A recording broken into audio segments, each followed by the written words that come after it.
Hi, this is Michael Williams, and I'm here with one of my most recent clients, Miss Christina Phelps. Welcome, Christina. Hello. And thank you very much for agreeing to do this. Not everyone wants to do it for various, Wow. yeah, for various reasons. You know, sometimes people are really, really private, and so I really appreciate everyone that's willing to do these videos with me, because it really is a blessing to other people when they're able to see and hear about your journey and see how things are going for you. So once again, thank you. I'm excited to share. All right. So tell us just a little bit about yourself. You're in college. Just tell me a little bit about that. Yeah, so I'm a sophomore at college in Boston. I'm from Cleveland, Ohio. Um, and I came to college pretty nervous, but things have really changed since then, I guess. Okay. Good. And so that takes us into the why you're really nervous. Tell us about how things were for you before this program. What was life like? Yeah, so I think before this program, I thought that I could manage my sort of uneven patterns of speech and my stuttering. I thought that it wasn't going to be something that would affect me for my entire life. I could kind of hide it when I wanted to. But I found, especially as I came to college, that that was not the case. That it sort of was something I didn't really know how to manage or handle. And so I was really like anxious about just speaking in general, like speaking to friends, like, oh, am I going to stutter? Or up in a classroom or whatever. Mm-hmm. Mm-hmm. So that became really burdensome, I'd say. Okay. So that prompted you to do something about it, right? Yes. Yeah. Now, how did you find me, and why did you choose me? Because people have choices. There are other experts out there in the world. There's other programs. How did you find me, and why? And Right. why'd you? Well, actually, I went to a speech therapist when I was younger, like in elementary school. And I found that she wasn't super supportive or extremely helpful. And so when I got to college and I decided to try this process again, this time it was more my choice. When I was younger, it was my parents' choice. Mm-hmm. I wanted to try out something a little different. And my mom actually found a YouTube video of you, and so I watched the videos. I watched a lot of them before I decided to get like the personal coaching. Mm. And why did you think my approach would work for you? Because I was at the point where I knew that it wasn't something that I couldn't fix, that was like out of my control, and you seem to have a method that was more than just about like trying to manage your stuttering or your like problematic speaking, I guess, but Mm-hmm. an approach that was really about like overcoming it and becoming an excellent speaker. And I liked that approach, and it really fit me for where I was. Okay. Okay. Good. Good. So then, yeah, I remember talking with you and having some conversations with your parents as well, as they grilled me, which they were going to be investing in this for you, so I had no problem with that. And then we proceeded to start working together. And I have to tell you, generally speaking, I'm not that enthusiastic, and yes, I'm saying this on video, I'm not that enthusiastic about working with younger people, high school and college, because for some there's a level of maturity, Hmm. and there is simply, they're at a different place in life. There's certain things that they haven't experienced yet, and so their drive and their need is not the same as an adult who's been through various jobs. Say they've been through college, and now they're just sick and tired of not being able to move forward, and they're just like, okay, I'm really ready to get this thing done. Right. And so a lot of times high school students, college students, they get excited about it, they're in pain, they're hurting, they want to get rid of it, and then when they get halfway through, they start to fizzle out, and they don't persist. I got to tell you, you've been just as great, an even better than some adults. I mean, you've really Thank you. persisted, done all the assignments, you've done the work, you've rapidly progressed, so I really appreciate you as a client. Thank you. Yeah, I think that I was so encouraged and I didn't want to stop because I do know that like my future will hinge uh, on my ability to speak well. I want to be a professor or a teacher, and I'm involved in a lot of things on campus right now that are forcing me to speak up. And so I think that the timing was just right. Yeah. Yeah, and we'll talk about a couple of those things towards the end of the interview. So tell us about some of the struggles that you had working through this process, because it's not easy. Tell me about some of the challenges that you've had that other people thinking about this, adults or youth, they're going to probably experience some of the same things and what you did about it. Yeah. Definitely making the time was a struggle. I got a little less sleep because I wanted to get the practice in, but it was absolutely worth it.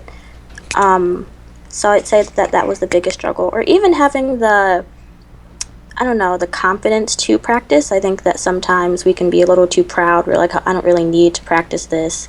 Like, if I just think about it, then that'll be enough. Ooh. And so it was a humbling experience for sure. That's interesting.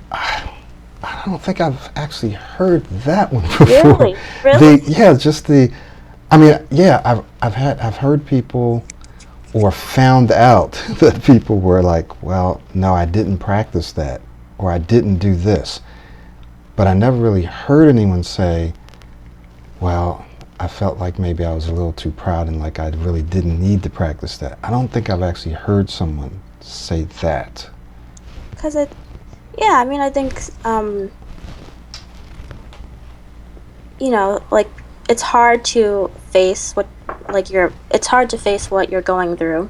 And it takes a lot of humility, and it also takes, a lot of courage, and also the confidence. You know, and that's the, like, first part of your program, like, gaining that hope and that confidence that you can do it, and that your efforts won't be in vain. Yeah. Because I can tell when someone is really doing the work, and there's various reasons why people don't do the work. They don't carve out time, and some of my busiest clients are my best clients. These are people that they work, they have families, they're in school, and they're my best clients. They find the time, they make the time, the same as you did. And then there's the resistance, the inner resistance to doing certain things, right? And maybe a part of that inner resistance is, I don't feel like I need to really do this. Maybe I can just watch the videos and I can think about it and I can try to do it when I'm in the situation. And that doesn't work. Right. It doesn't work. Right. So you put in the time. What's maybe one more struggle that you had? Like, can you think of another one, or do you think we've covered them? Yeah, I think another struggle is just not getting discouraged at the times when you may not see the results that you want to see. I mean, it's not like this transformation happens overnight, or even now that I'm going to have to, like, stop practicing completely, you know. Right. There'll still be some things I'll have to keep up. And yeah, so along the road, it was definitely like an upward journey, but that doesn't mean that there weren't plateaus or like little dips, but overall it was definitely a journey of progress. Yeah, yeah. Because some people do feel like they can go through this program or some other program. Some programs last 3 days, some last 3 weeks. This one lasts 2 to 3 months, and they feel like once they do it, then that's it. But that's not really true, is it? No. Yeah, I found that. So I had a really great public speaking experience, and then like a couple of days later I had one that was sort of, it wasn't a public speaking, but it was a encounter that I had that was not as great as I would have liked for it to go. And so that shows me that, you know, I'm doing great. Like, I've absolutely changed a lot, but that doesn't mean that the work is completely over. Yeah. Now, your mindset. Tell me about your mindset prior to, and maybe at the beginning, and what your mindset is now. That's what you think about, because often people anticipate stuttering in certain situations. Oh boy, I'm not going to be able to say this. And they see themselves as people who stutter. Mm-hmm. What was your mindset before and what is it now? It was absolutely that. It was a mindset of like, well, first of all, just being really tired of speaking. Like each speaking experience was just so tiring because I just knew that I was going to like stutter in that scenario, I guess. And so, yeah, and so it was tiring. It was it was just a very wearying type of mindset. And also, like you said, it was hard to sort of dissociate myself from my stuttering. I thought that it was one and the same. Like, you know, I'm Christina and I stutter, but that's not who I am. I'm Michael Williams and I'm an alcoholic. But yeah, that's the mindset. Like some people feel like it's a permanent thing. Right. And granted, maybe there is something biological that's in there that doesn't necessarily go away, but that doesn't mean that we have to speak that way, that we have to respond to it for the rest of our life. We can totally transform and become awesome, great speakers.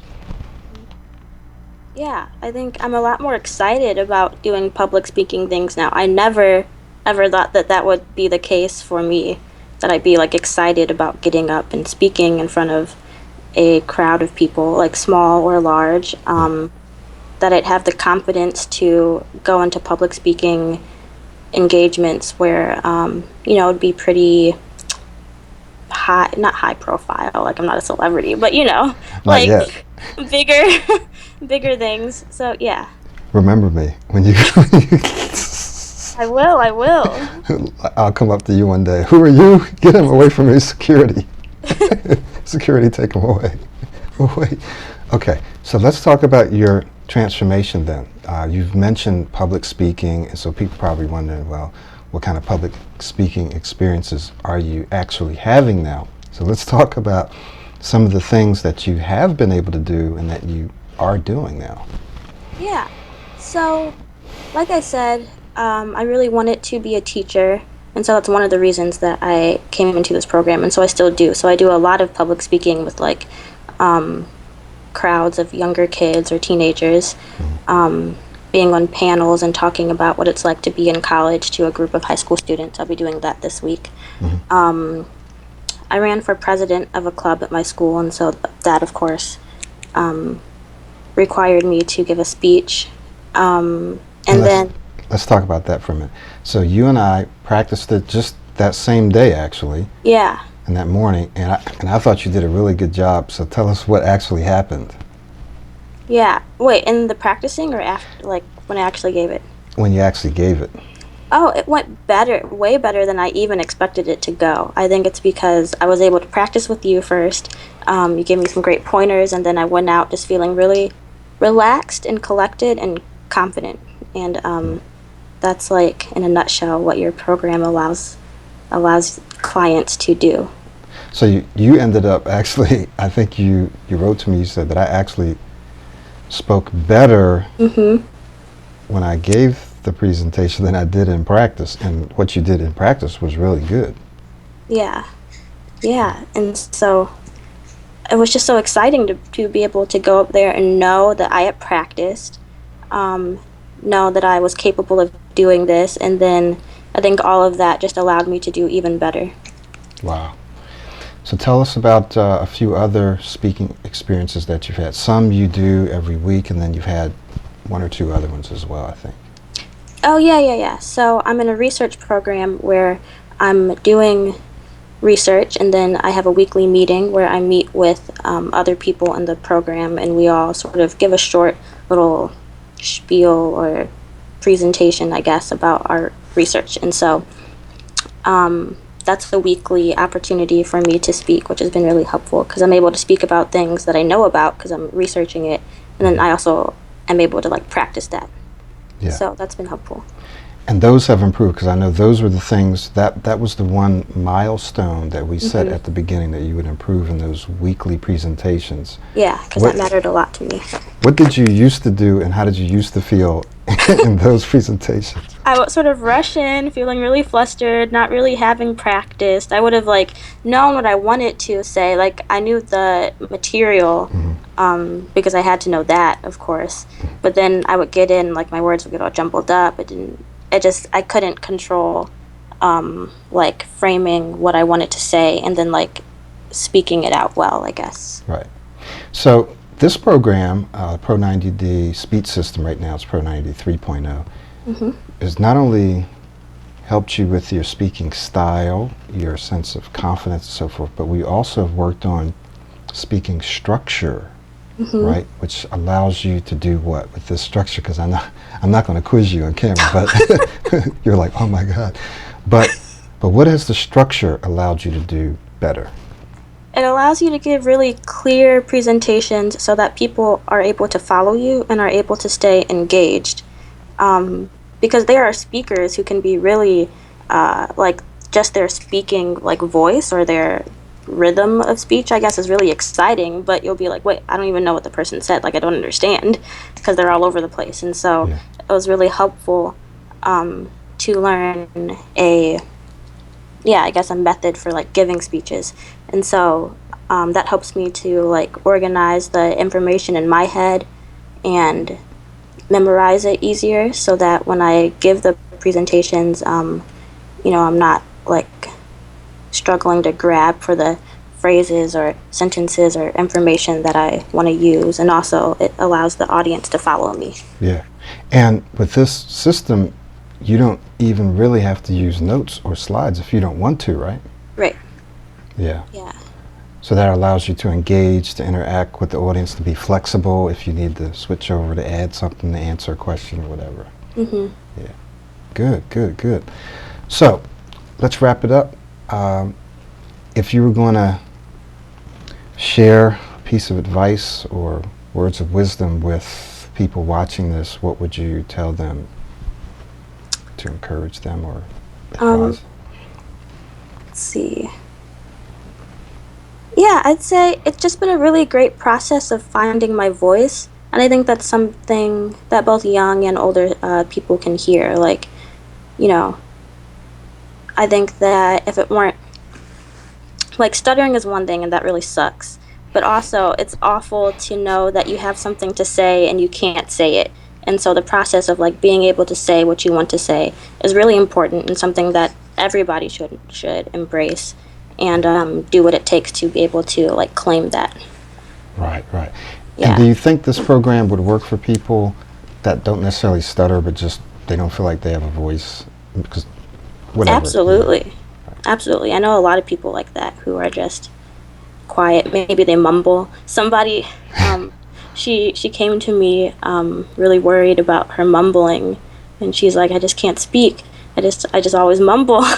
And so I think that for her, like a program like this really would work. Okay. It would encourage her, but I'm not sure if that's your target audience. Yeah.